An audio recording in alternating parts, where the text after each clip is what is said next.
What's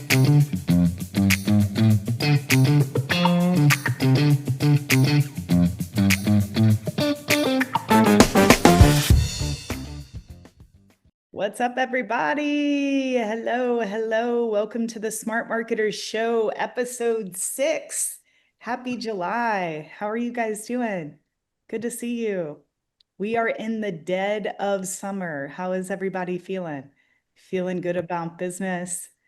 Preparing for Q4? We were just talking about, we think next month or the following month, this show will be all about Q4 and what we're recommending in terms of sales and monetization for the end of the year. But thank you guys for showing up. Hello to everybody watching the recording. Just so you guys know, we always put the recordings of this show on the Smart Marketer YouTube channel. It's called Ezra Firestone. So if you ever want to watch the recordings, those are there. We also email those out to you. So hello, thanks to everybody that's live. It's just me today, Molly Pittman. So I'll be a little less active in the chat than usual, but we have our amazing producer here, Arian. He will make sure that I get any messages or big questions that you guys have. If we have time at the end, Arian, make sure you interrupt me if there's anything big that you want me to cover. I hope you guys are having a great summer. I just got back from an impromptu trip to Amsterdam. So I think I told you guys last time that unfortunately my dad passed away a few months ago, and obviously there's been a lot of processing and grieving and healing going on, and lots of beautiful things happening because of this scenario too. And this was probably one of the most rash things I've done in my life, but I'm really grateful for it. A couple weeks ago, I realized, okay, Molly, you've got to get out of town. You need to get into a different environment. So I booked a trip to Amsterdam for the following day. Some of you guys know I used to live in Amsterdam. It's somewhere where I just feel alive and I love. And this idea popped in my head, Molly, you should go.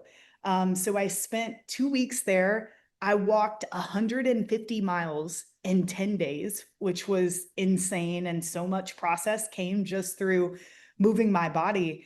But it also reminded me, just as business people, as marketers, taking time away, I was still working. I was on less calls. I was less in the day-to-day, but I had 4 or 5 really big projects for Smart Marketers swirling in my head during these 2 weeks. And I used ChatGPT to collect all of the audio messages of ideas I was getting about these projects throughout those 2 weeks. And I really believe that high level thinking that I was able to do not only will ensure that the rest of this year is just insanely good for our business, but also sets us up for a really great 2026. So I recommend getting away, even if it's not a vacation. I called this a work-cation, and just going somewhere where you feel really stimulated, you feel creative, you feel you're able to get out of the hustle of day-to-day life. I can't say how valuable that was for me. And as always, I hope this year is going great for you guys. We were just looking at some numbers. Last year was a really tough year for a lot of businesses. And luckily, we're up, I think, 44 or 45% on last year. And that gives me so much hope for how we're going to close out this year as marketers and business people. So this episode 6, is what's working now, specifically in paid ads. So next month, we will have a higher level episode that touches on what's working now in different categories of the business. But this is just about paid ads. We know this is one of your favorite topics.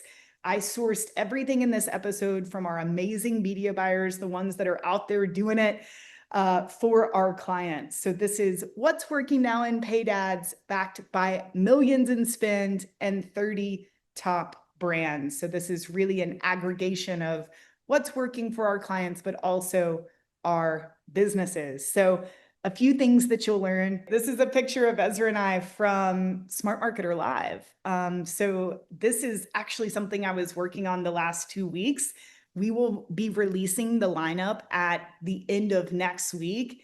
And it's insane, guys. The speakers that we were able to get this year, We're doing really short, actionable sessions, so you walk away with a playbook for the rest of your year. Come see us in Denver. Come see us live. Tickets are on a discount right now for our summer sales. So you can go to smartmarketer.com/summer. That's my little pitch. But a few things that you'll learn. Number one, the ad account strategy we use to profitably double spend for our client, Pretty Farm Girl, in just 60 days. So Pretty Farm Girl is a company we've been working with for about a year, I believe. They were in our mastermind, then they became a client. They have almost 10x their business. And a lot of this has to do with this ad account strategy that I want to show you. Also, how we were able to take the AOV of Boom, Ezra's makeup brand, from $38 to $78. And you guys know how important that is when you're buying media. We're also going to show you some of the ads that are getting the highest ROI right now. But first, we want to dive into our numbers don't lie segment. So this part of this episode today is pretty simple, but it's something that I love to check in on.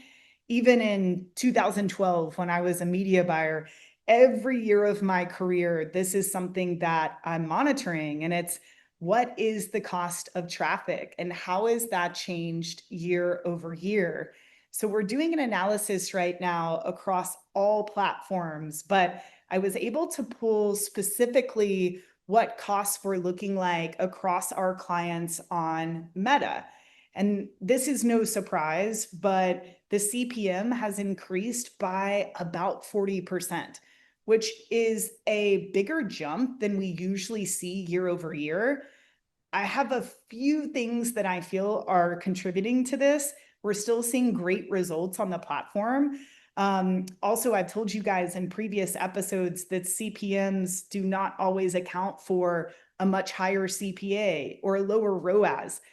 So this doesn't necessarily mean that we're paying 40% more to acquire a customer year over year. That would be almost, not sustainable. But I wanted to show this metric first off to see what you guys are seeing. Some of our clients, depending on their markets, have a $7 CPM. Some of them have $100 CPM. So this can very much be across the board, but I love to see how things change over time.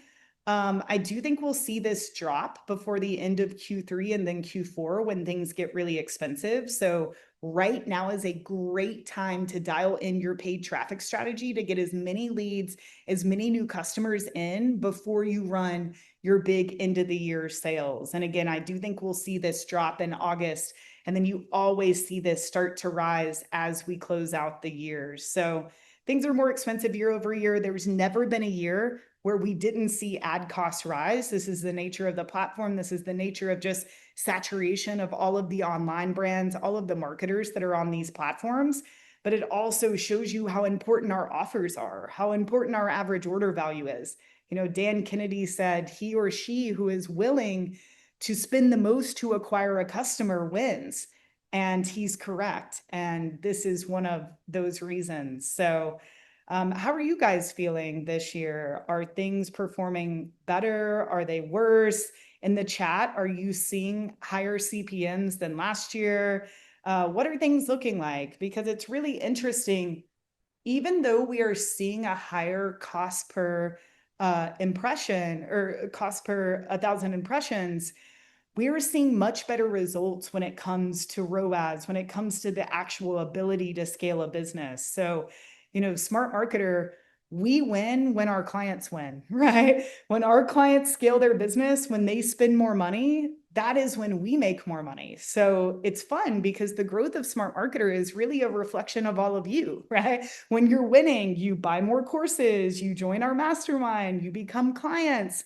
So it really shows us, even just outside of the ecosystem of clients that we're looking at, that the market seems a lot stronger year over year. It looks like for a lot of you guys, 88% not performing as well as last year. So let's dive into that and see if we can fix it. So first off, this just in, and these are always updates that we feel are really interesting in the market. I usually grab these from our Slack channels.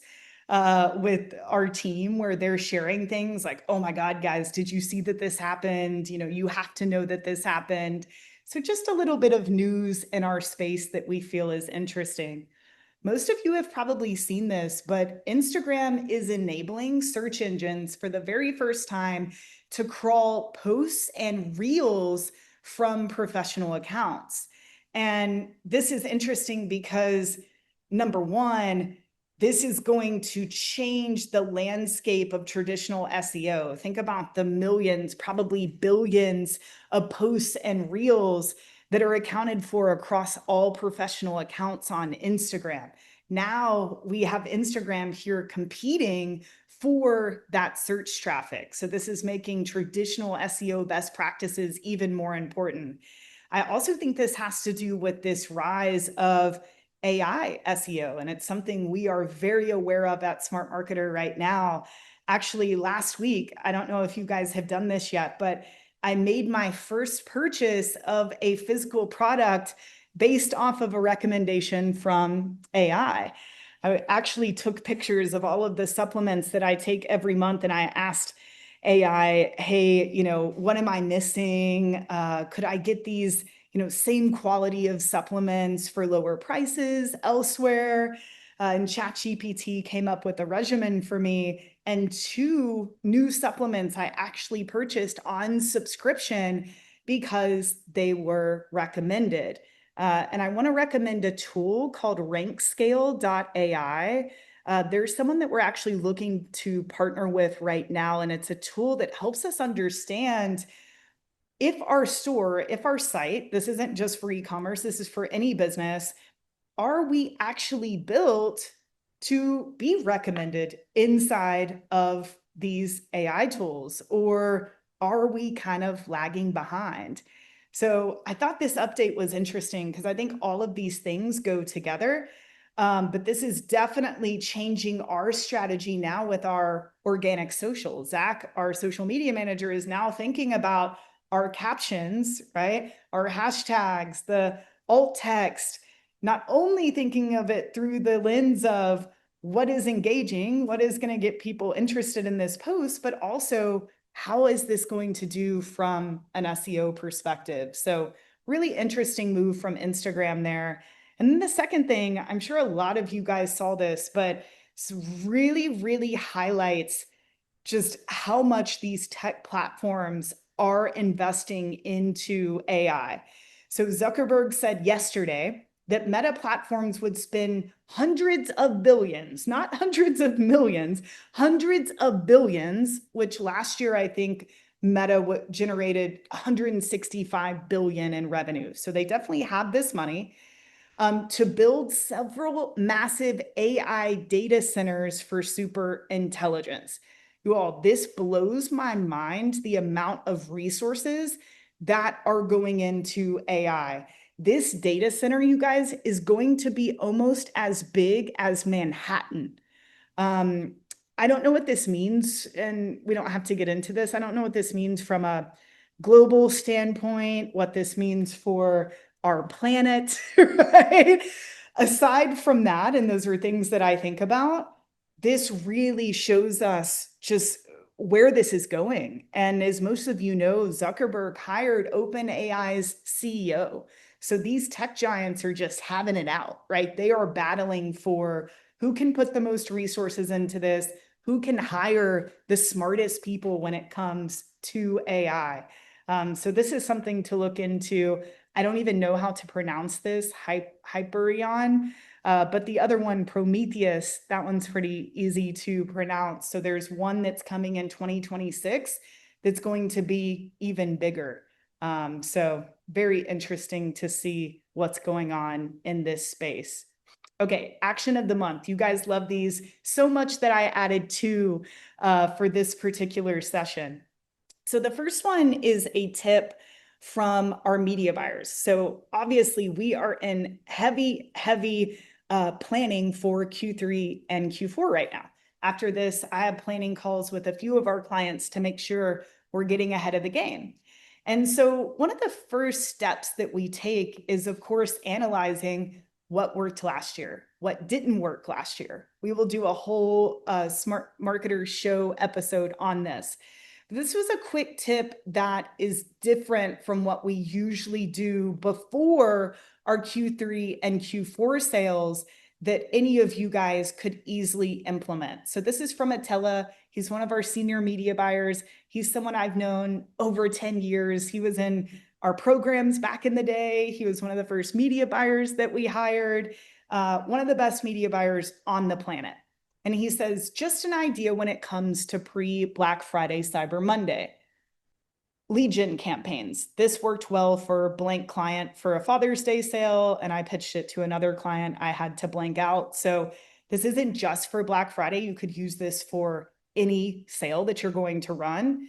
And it's really simple. So instead of leading with a VIP promotion, which is usually what we would do in this scenario, we're leading with a high value giveaway campaign for 2 weeks, but we're keeping it really simple. So the gift is either a bundle of products or it is something that your audience would want that still relates to their particular market so that these leads are qualified.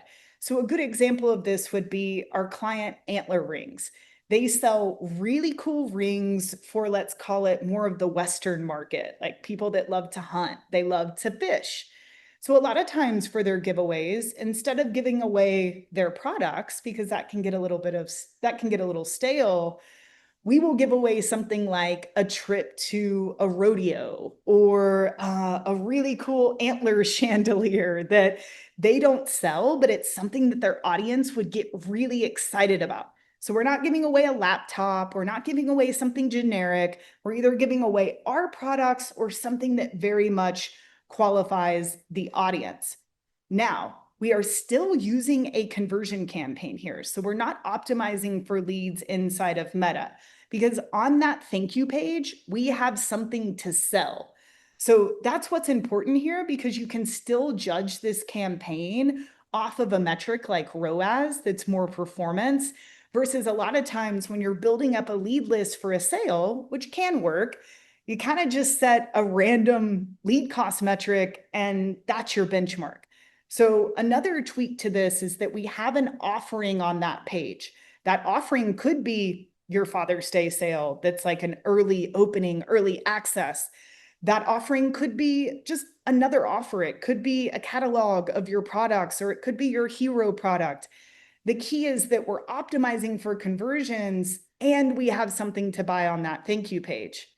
Then at the end, you're going to draw a winner. This could be a live draw on Instagram Live or on a Zoom call to make it really exciting right before that promotion kicks off. So for the Father's Day sale, it was right before Father's Day. For Black Friday, probably like that Tuesday or Wednesday before Black Friday.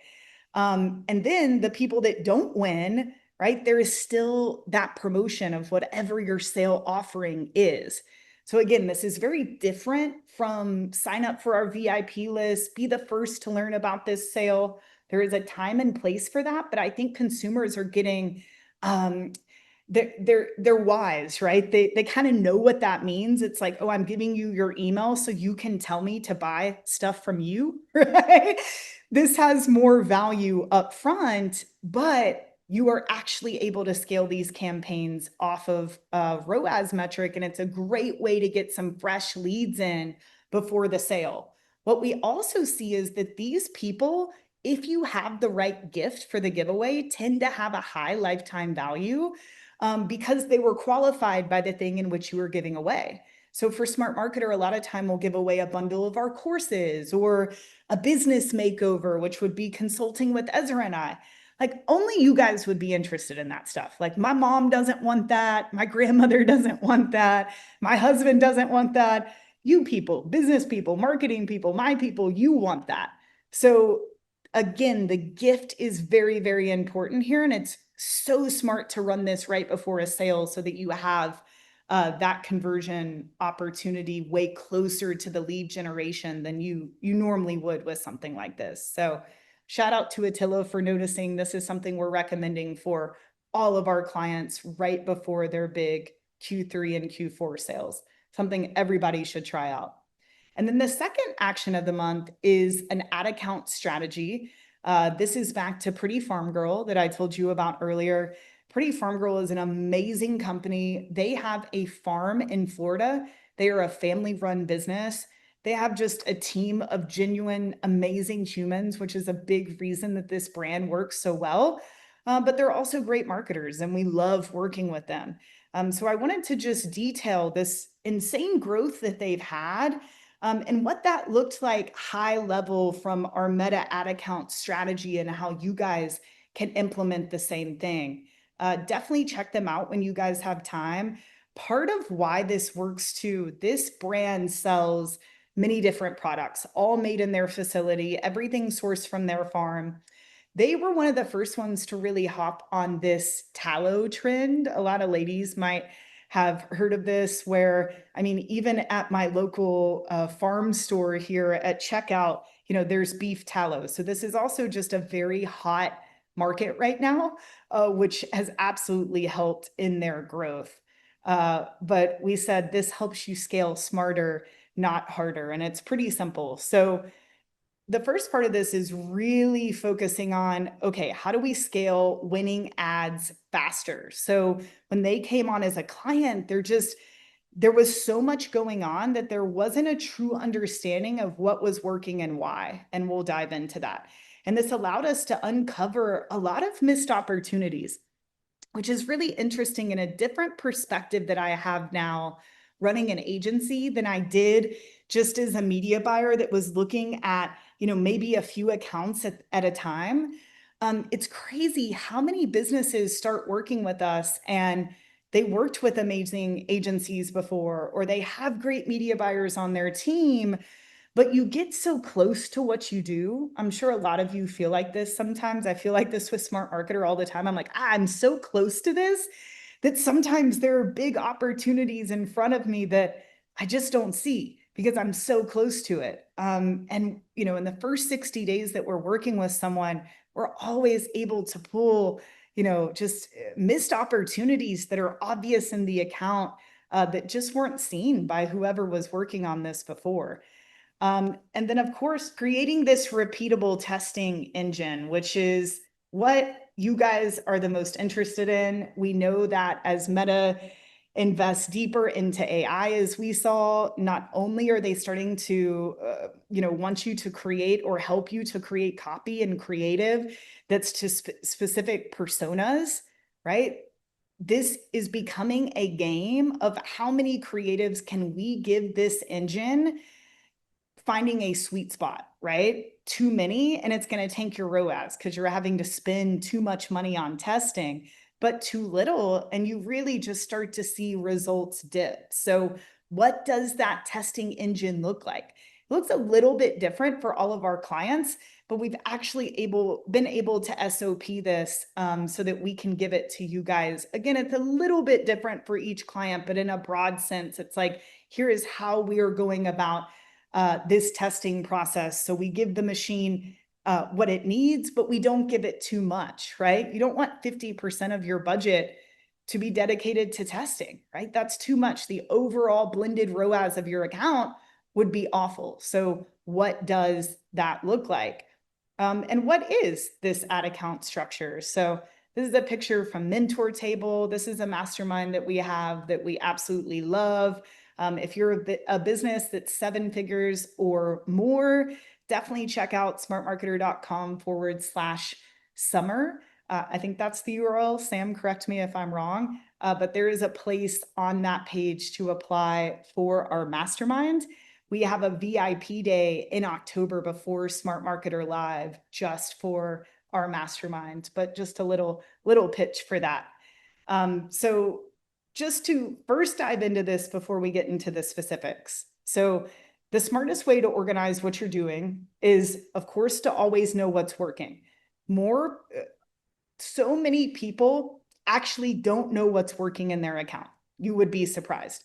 Most people don't know what to test next, and they definitely don't know where to put more money, right? Most businesses and marketers on this call, if you could spend more money tomorrow, right, and know that you are going to make more money, that you're going to scale your business, You would. So why aren't you? Well, it's because you don't know where to put more money, because you probably don't know what to test. And it goes back to what the hell is even working in my particular business. And a lot of this has to do not only with tracking, of course, but it's also just, are you actually paying attention to this, right? Do you stop testing once you find a winner?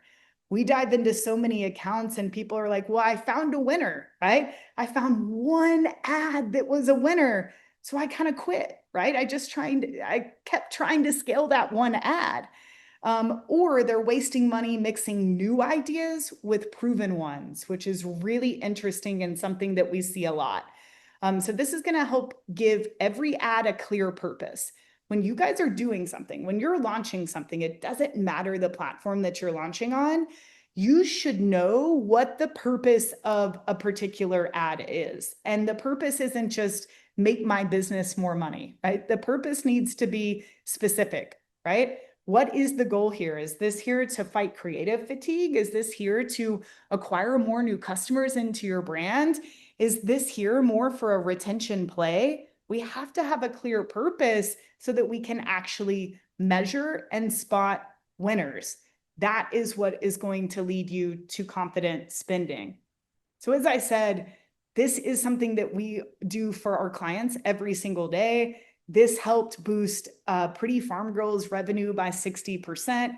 We've been able to double the amount of ad spend for this particular account in just 60 days. And this is all thanks to this wonderful human, Dominique. So Dominique used to work at Meta. And you guys know, and this is no knock to anyone that's worked at Meta, there are brilliant people that work for Meta. But sometimes you engage with marketing specialists or people from Meta and you're like, wow, I know more about this platform than they do because I have actual experience. So when we interviewed Dominique, I was a little bit hesitant, but I could immediately see that she knew exactly what she was doing. And she thought of it more from the brand side than the Meta side. Dominique's one of our senior media buyers. And when we asked her, like, what were the keys to success for Pretty Farm Girl, here is what she said in this order, and this is what we follow for each client.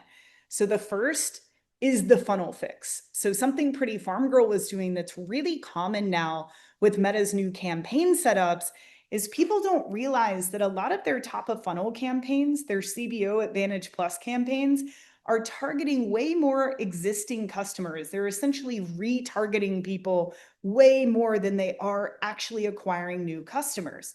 So the first thing that we did was simple. We split new customers and existing customers with proper exclusions so that we actually knew we were growing the business. And when we wanted to acquire new customers, we knew we were doing that. And when we wanted to retarget and boost lifetime value of customers, we knew that we were doing that.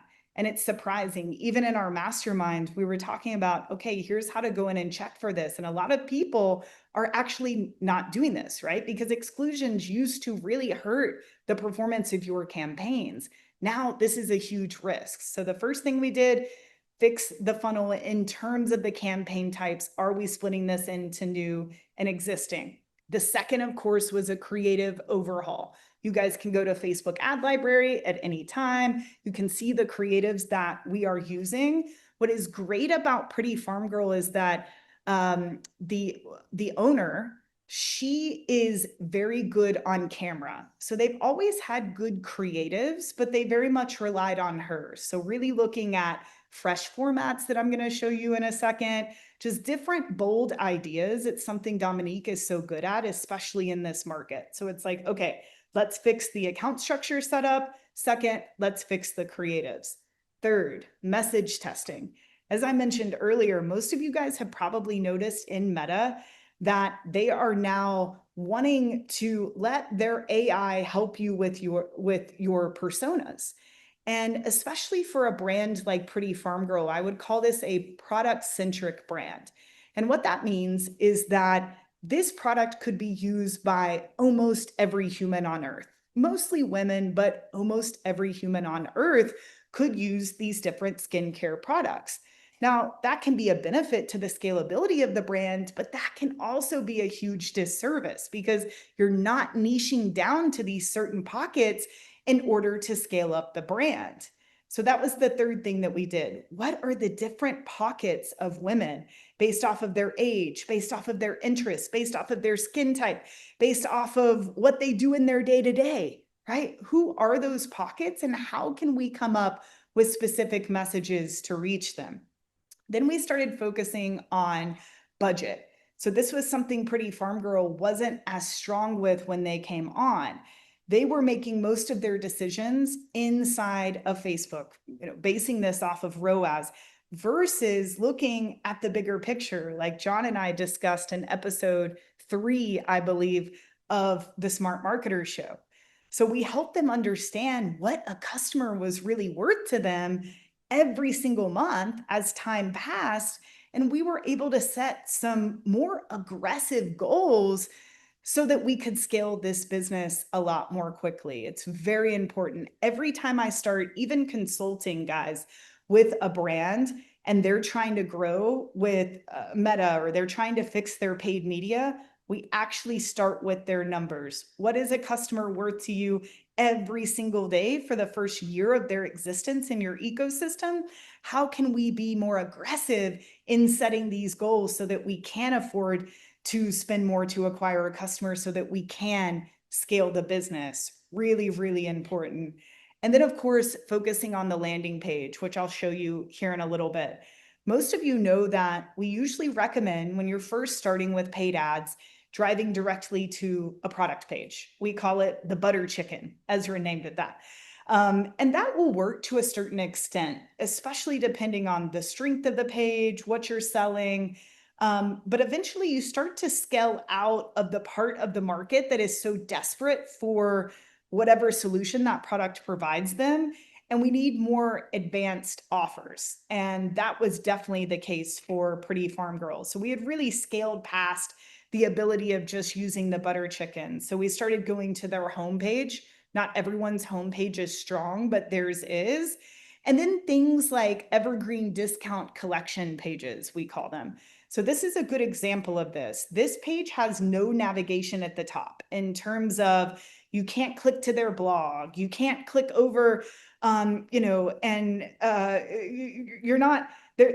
The normal navigation is not at the top. The home, the about, the contact, all of that is anchoring down the page. So we are able to really create focus here. A lot of people are sending to pages where there's so much going on in their navigation that people just get lost in their site. So removing that navigation was an immediate 22% lift. So this is something we've done for years, but it still works. Now, the rest of this page is what we call an evergreen discount category page. So we're giving 10% off all of the products, which is just a great incentive, especially if you're a new customer. And as you scroll down, it's almost a shopping experience like you would have in a store, right? Where you're walking down an aisle. First, you see some great UGC, but then you're seeing all of their hero products that you can simply add to cart. This really helps with AOV, right? This helps us combat the high cost of traffic that we looked at earlier. And you also see this make it a bundle, right? There's a $120 offer on here. Now that has a low conversion rate, but when someone buys it, wow, that really boosts our ROAS for the day. This is a page style we have used for years, and almost every client that we have tested this for, it has worked. And again, the key is there's no navigation at the top, so you control the experience. There is a discount. It doesn't have to be 10% off, but that's pretty standard. There's a bit of UGC on the page if possible, or just something that's showing real people using the product. Hero products are here. You could even list more if you wanted. And by the way, this works for info products. We use this for Smart Marketer too. Again, this works because people can add multiple products to the page. And then you have your bundles, which are really there to boost AOV. Then, of course, we have testimonials, the ingredients, and then a bunch of the reviews. And then our VIP offer is at the very bottom of the page. So switching from just product pages that promoted one of their products or one of their kits to pages like this, to home pages, also really helped grow this business in a significant way. So again, here are the steps that Dominique used, and we're going to go into a bit more detail. So start by looking at what's working. This is obvious, but before you launch anything new, dig into your past data. Guys, there is so much more there than you think. I promise you. There are old ads that used to work that you forgot about that you could revive today without building anything new. Look for things that got great results but didn't get more budget, right? You guys know that a lot of us are making decisions in just the first few days, which is okay. We have to do that, especially if we're on a limited budget. But sometimes you'll come back into the ad account if you do an analysis like this, and you might see that you generated more purchases than it appeared in that window in which you were making the decision. So always go back every single month and look at, okay, which ads actually did get, maybe it was only a few sales, but there just wasn't a lot of budget, or maybe I turned it off, right? Maybe this performed well in one campaign for a sale or something specific I was doing, but I never used it again for whatever reason, right? There's a lot of low-hanging fruit. Obviously, you're looking for things that brought in real customers, not just clicks. But we are looking for ads that had a very high click-through rate, because there might be something about that creative or that hook in the copy that really worked. And if massaged a little bit better to pitch the product, could be something completely new that you could bring to life. We're also checking performance by age, gender, region, placement, all of those options as you customize your columns, because something might have actually worked to a certain segment, but in the grand scheme of things, it didn't look like it worked. But if you go in, you do this research, you might find, oh, this ad, this particular hook, this creative, as an entire audience, it didn't convert. But when I'm looking at women over 60, it actually worked really well. Wow, we should launch a campaign with more creative and copy like this just to that particular segment. Again, I know that this seems like one on 101, but I cannot tell you how much of this is not happening. And I know as marketers, we're always moving forward. We're always building the new. We're always trying to figure out what's coming. And that's beautiful. But there's so much to learn from what's happened. Even things that you think you have analyzed well in the past, there is always a time to go back and see what's actually working, even if it's a small data set. It's all telling you something. You guys know this. I always say there is never a wasted dollar on advertising. Even if you didn't generate sales, even if you didn't hit your success metric, you bought data, you learned something. Make the most out of that data. A good example of this, we had a client who sold a stretching course. Again, every human could buy and use a stretching course. I sure needed it after the 150 miles that were walked. And something that we did to scale this was really just understanding that the segment of buyers over 50 recovering from hip surgery, oh my goodness, there is a pocket of buyers here that we never would have understood if we didn't go back and analyze, if we didn't read the comments of the ads, right? If we weren't actually paying attention to why certain segments of this market were buying this particular product. Now we can commit full resources to building a full campaign specifically to that avatar. So that's step one. Step two, of course, build this testing engine, which looks differently for everyone, but I'm going to give you the baseline. So of course, we're always doing creative testing. That's a given. That is the most important thing other than offer creation that you can be doing in 2025. New videos, new hooks, new copy, angles. I don't have to tell you this. We're always testing first to audience that we know work, though, even cold audiences. We don't want to throw too many variables into the mix. Now, of course, we're obviously testing new targeting options. So using top performing creatives and ads that we know that have worked in the past, but showing them to new audiences to see if we can find new pockets of people to sell stuff. And then we always have our scaling campaigns. So these campaigns are fed winning combinations at all times. what we're finding in the creative testing campaigns, what we're finding in the targeting testing campaigns, the winners of those campaigns. That is what we're feeding into the scale campaigns, which is where most of our budget lies. This is a really simple framework that all of you can use. We kind of have 3 different phases here. So the first would be the discovery phase. So we're spending about $15 to $20 a day on each variation. When possible, we're testing 10 to 15 different angles simultaneously. I know that feels like a lot. It's what it takes. We're running for at least 3 days each, sometimes longer if we have the budget to do so. Of course, we're tracking ROAS, initial conversion metrics, but as I said earlier, we're also looking at CPC, CTR, these secondary metrics that might tell us that, ooh, this topic really resonates with the audience, even if it doesn't generate the sale. Wow, we could make a pre-sale article about that topic. That is data that is so important. Hopefully we identify 2 to 3 winners. So that is our goal, like a 20 to 30% hit rate on what we're testing in this discovery phase. Now this moves to more of the optimization phase. So how do we take the winners? How do we take our findings from this discovery phase? And how do we do more with it in the optimization phase? Now, of course, this is spending a bit more money, right? We're not at ultimate scale here, but we're spending more to really see if these have legs. And some smart, simple things that we do here, guys, is not creating completely different ads, right? Those are all tested in the discovery phase. This is about optimization. So this is about taking a static image that worked and turning it into a GIF, or taking a GIF and turning it into more of a fleshed out video, or taking a few static images and turning it into a carousel. I was just having this conversation with Rissy, our awesome media buyer for Smart Marketer. Like, dude, this carousel is amazing. This should become a video. This static image works. This should become a GIF. So we're starting to play with some really easy optimizations that's just taking what's working and putting it into different formats so we can get more of that real estate on Meta. We're also doing some simple things that make a big difference. So let's say a static image is working. We will put a badge on that, maybe that product won an award. Maybe there's a money back guarantee. Maybe there is something seasonal that we could put in terms of a badge or a trust signal.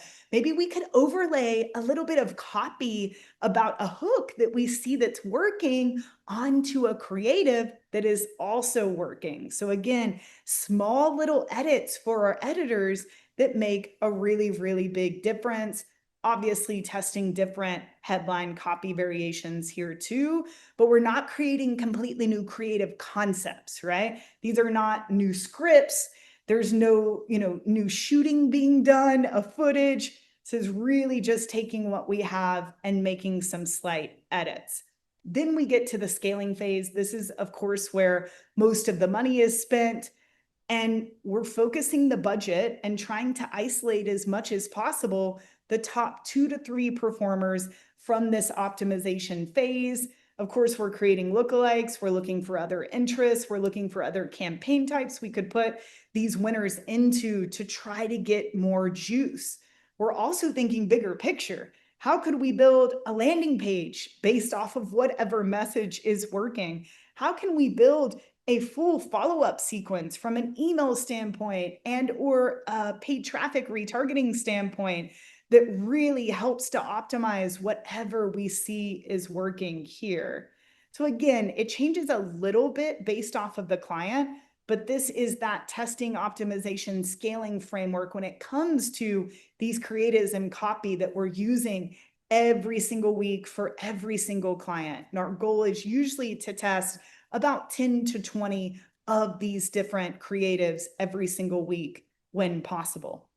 Now, of course, step 3, back to the budget split, which is a big issue for a lot of people right now. Obviously, most of your budget should go to finding new customers. This is a bit different than what I would have told you 10 years ago. So we used to recommend 60-40. Now we've inched a little bit higher. We are recommending and baseline using about 80% of our budget top of funnel to new people who have never heard of us before, excluding people that have engaged with our brand. 20% of it goes bottom of funnel. The only reason this would start to change, there's a few of them, but the main reason would be brands that have a lot of organic site traffic.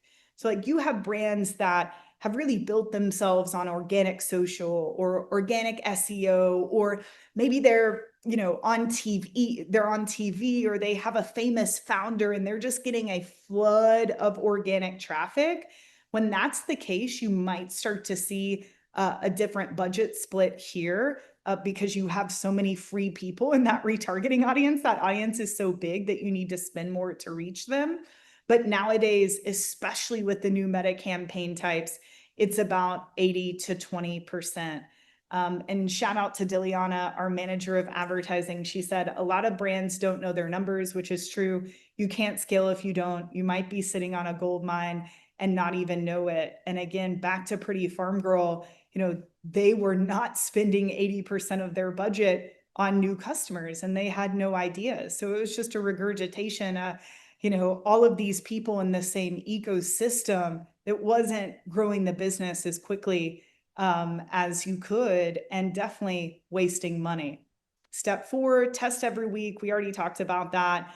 So you're testing new creatives, you're moving them into scaling campaigns, you're giving them more budget, and then you are setting your success metrics on back end data, not just what Facebook shows you. I think most of you know this nowadays. We do make some decisions based off of what we see inside of Facebook, but those are usually secondary metrics, not our main success metric that tells us exactly what we're going to do.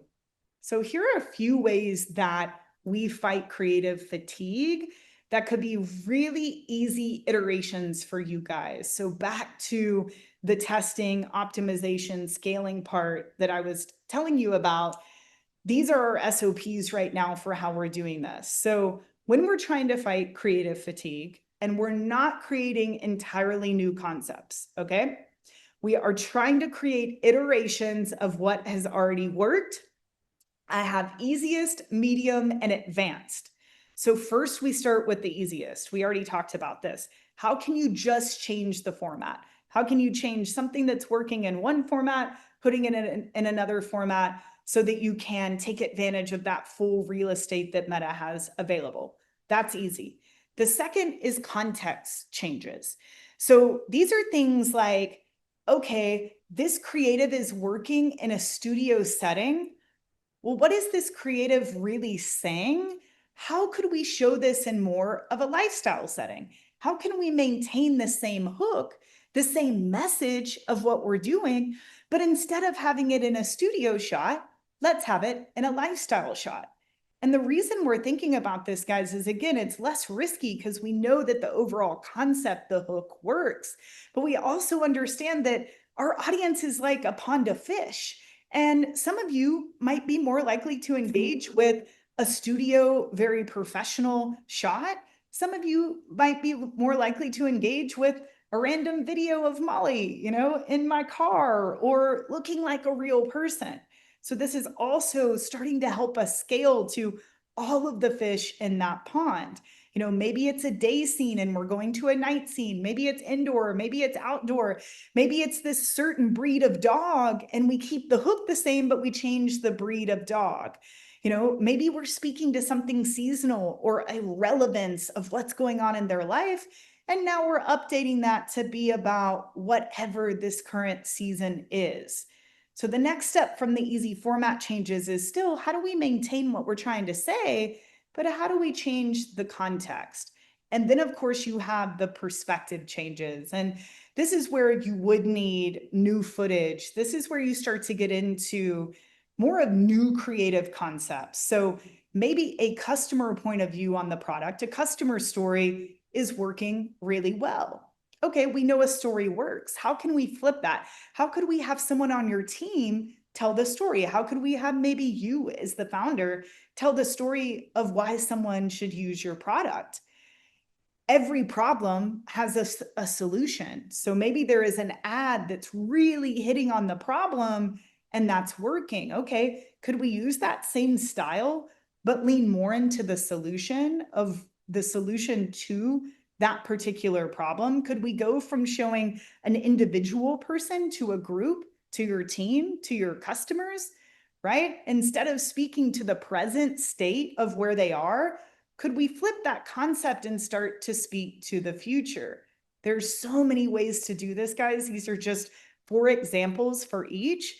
But when you're starting to think about creative fatigue and, oh my gosh, I feel like I'm just stuck in the mud creating all these new concepts, doesn't have to be that hard. It can be as simple as what's worked, let's change the formats, then let's change the context, then let's change the perspective. And you never left too far from that initial hook, that initial psychology of why someone is buying. And then, of course, step 5, this is the easy part, right? We know what works. Now we get to start spending more, right? We get to start giving it more money, and don't stop there, right? Keep iterating, keep evolving. This is where we see a lot of people get stuck. They're like, okay, I've got these scaling campaigns, I'm scaling them. Now I'm going to go ignore this for a month. Then you hit creative fatigue because you don't have the backlog of the currency that the platform needs, and you get stuck. And now you have a month of just a downward trend, when if you would have been, in a true cycle of this, you always have a new batch of creatives to iterate that's going to help you get through that next wall of creative fatigue.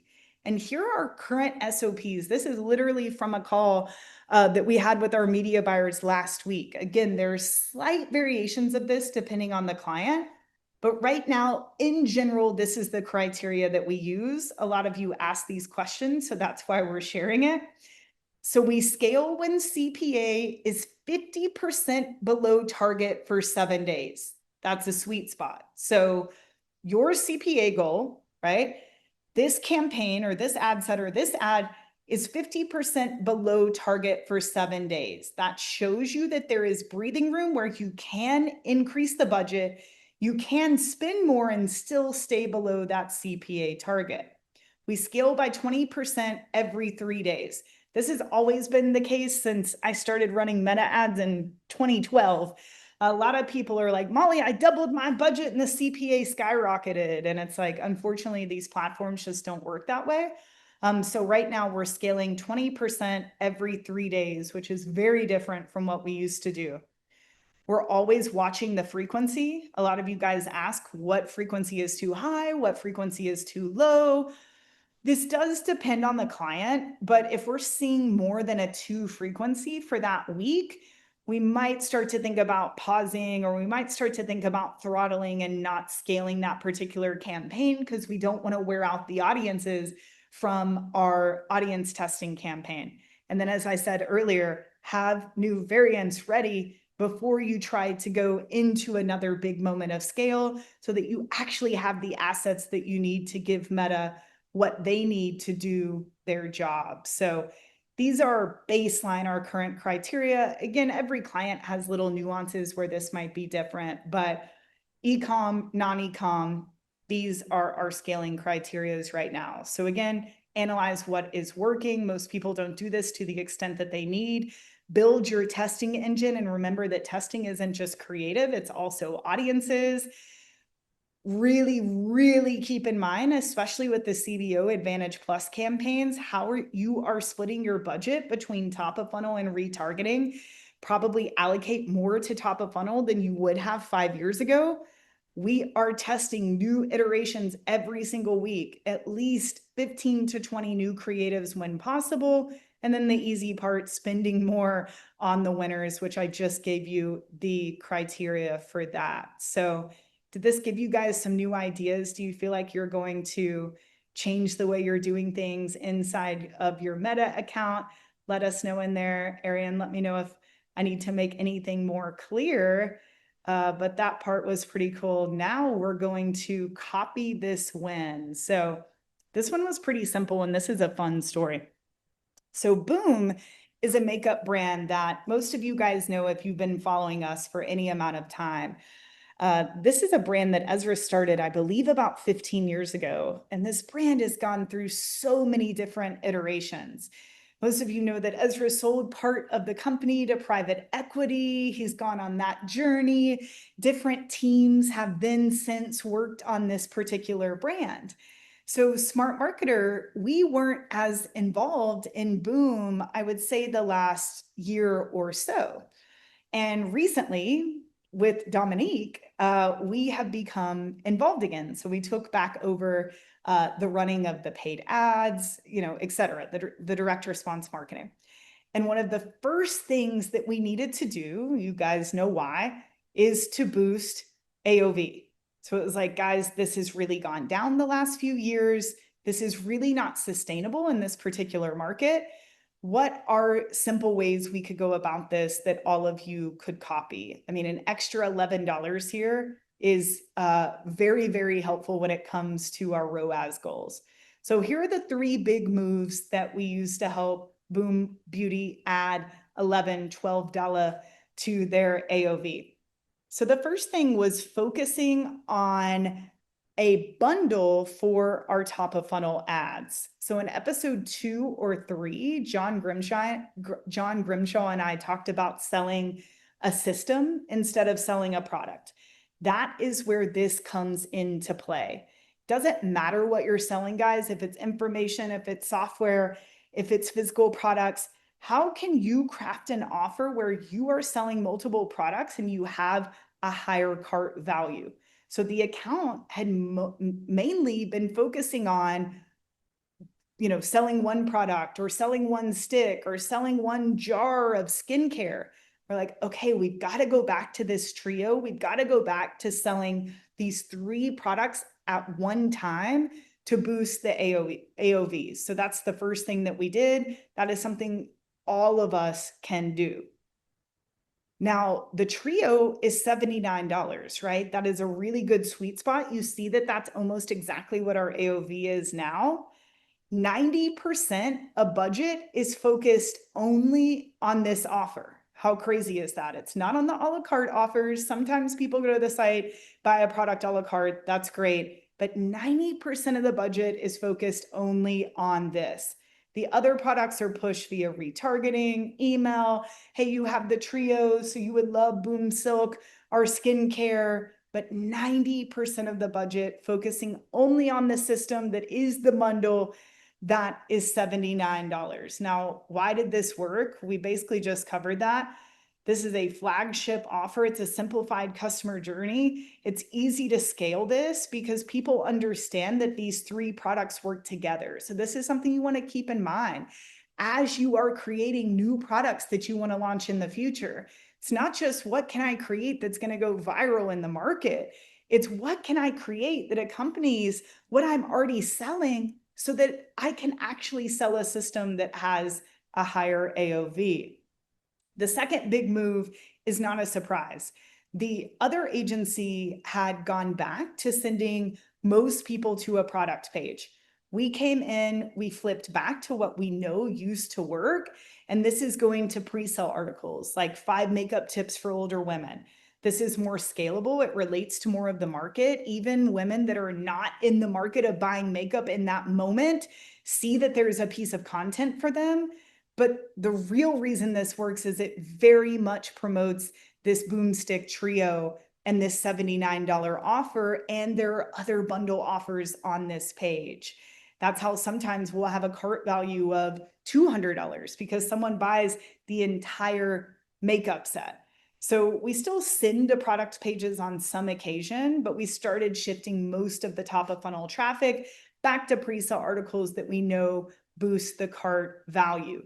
We also targeted women 50 plus, again, with things that they care about that are about the topic, but aren't just directly selling the makeup. So a lot of the ads had shifted to, buy this makeup. It's the best makeup. It was all about the product. It was all about the features of the product. We've really switched back to what it felt like for your hair to transition to gray what it felt like, as you get older, how you should start changing your makeup routine based off of how your skin changes. So really going back to the stuff we know that works, storytelling, values, not this anti-aging messaging that most of these women are hearing in the market. So we went back to really speaking to their heart.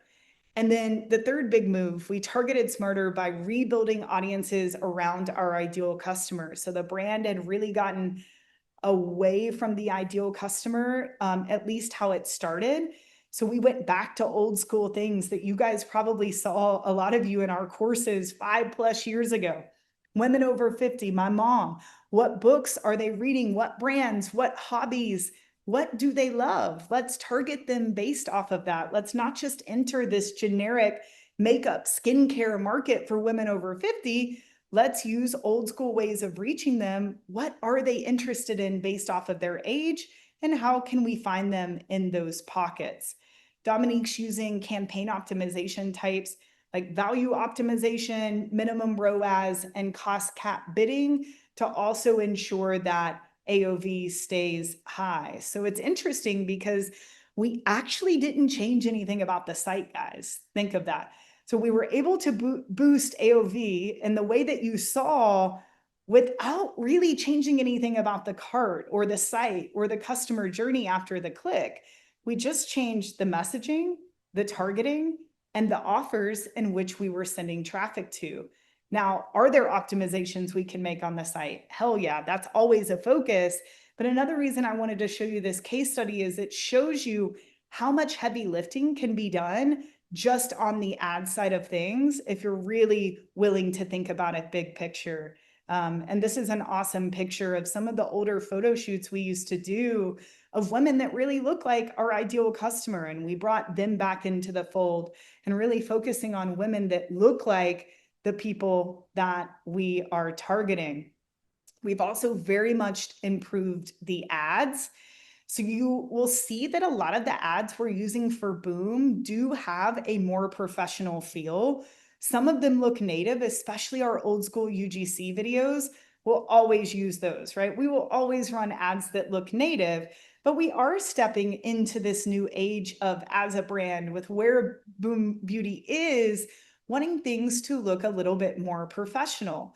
And I wanted to show you guys these examples because these are examples of ads that look like ads, but still use really good hooks. Makeup that's also skincare. That is an amazing hook. That is an against the grain hook. Most people do not think about makeup also as skincare. That catches you no matter what your age is. Oh, there's makeup that's skincare? Tell me more about that. That is not something that I hear in the market. The confidence of knowing you look like you, not 20 years younger, not someone else, just you, radiant and confident. Back to that core message of the brand around confidence, around you don't have to have Botox, you don't have to look younger. That is not the goal. Aging should be celebrated. So again, a professional looking ad, but still speaking to that core message. Makeup that's proudly pro-age, finally, makeup that celebrates your skin and works with every skin tone. So again, examples of, yes, native stuff works. Yes, UGC works. That will probably continue to work for many years. And we are still focusing on ads that look like ads, but it can't just be buy my shit, buy this coffee, right? We are still infusing these amazing hooks and these amazing values. And that is why these are working. So shout out to Dominique and shout out to the Boom team on that. So what can you copy from this strategy? There's a lot. But number one, simplify your offer, speak directly to your avatar. That sounds simple, but most people are not doing that. They're speaking too broad or they are trying to sell too many things, right? The offer is not understood. The offer should either be a shopping experience, like I showed you with Pretty Farm Girl, or it should be very focused on one set or one kit or one thing that you want them to buy. Avatars still work. You hear out in the market, oh, broad, keep it broad. Can that work? Yes. but you're missing out on probably 50% of the scale that you could have by niching down to an avatar or multiple avatars that would buy your product if they had a more specific message to them. And old school pre-sale pages that have been working for 15 to 20 years on the internet are still working. This is something we try to test with every single client. There are many reasons that it works, and the main one being that it really allows you to scale top of funnel because it feels like a piece of content that does give value, but it's also built for selling. So this is not a blog post that you run ads to, right? This is a pre-sale article that is built to build a relationship with someone and sell them something, just like 5 makeup tips that we've been using for over 10 years, I believe, from Boom. All right, y'all, as I said, we are running our summer sale right now for Smart Marketer. We have discounts on all of our courses. We have enrollment open for our mastermind mentor table. We have event tickets for sale. We also are taking on new clients right now and preparing for Q4. So if any of that sounds interesting, smartmarketer.com/summer. That is the place to go. I believe this sale ends in a week or two, so make sure you do that soon. But I would especially love to see all of you in Denver. We don't have a lot of tickets left. Again, not only us and our team will be speaking and sharing our playbook of what's working right now, but we also have some really awesome up and coming speakers that we're about to announce that are doing amazing things in the worlds of things like AI for creative, using AI for predictive modeling for your business growth. We have some of our amazing clients coming on to tell their story of how they've grown their brand. So definitely come see us in Denver. It's also just fun to meet you guys in real life. So much work is done behind these computer screens, and I just love the hugs. I love meeting you guys and seeing what you're actually like in person. So check this out, smartmarketer.com/summer. As always, you guys do a great job, but share this with friends that you think would be interested in this show. Smart Marketer by Ezra Firestone. This YouTube channel is where we upload all of the past recordings. So if you want to go back and watch episodes, if you want to watch this replay, this is the place to do so. We also upload some cool videos on the channel that I think you'll like. I don't know if it's on YouTube, but you'll definitely check out, I know it's on Ezra's Instagram, a new commercial that we launched yesterday for Zipify, Ezra's software company. It is another really cool movie spoof that you guys know us for, but usually these movie spoofs are funny, and this is a bit more serious. So we're getting some good feedback on that. Go watch that commercial on Ezra's Instagram. And hopefully it just entertains you. We love doing goofy stuff like that. So thank you as always for being here. I know I went a little bit over time. So Arian, I'm not going to have time to answer questions because I got to hop on with clients and help them prepare for Q4. But next month, guys, we have a really, really cool show coming up. That's John and myself. A bit more big picture, not just paid ads, what's working across the board as we go into the end of the year. And then September will be all about Q4. So what worked last year, what didn't, what the heck is our game plan, right? So we're figuring that out right now with our clients, and we will be presenting that on September's show. So thank you guys for being awesome. We have such a great community. I'm grateful for you guys. Literally every single day, you are the reason that we show up and do this work. So thank you for being here as always. Sam, Smart Marketer team, you rock. Arian, thank you for making this show awesome. And we will see you guys next month. Bye, y'all. Thank you so much.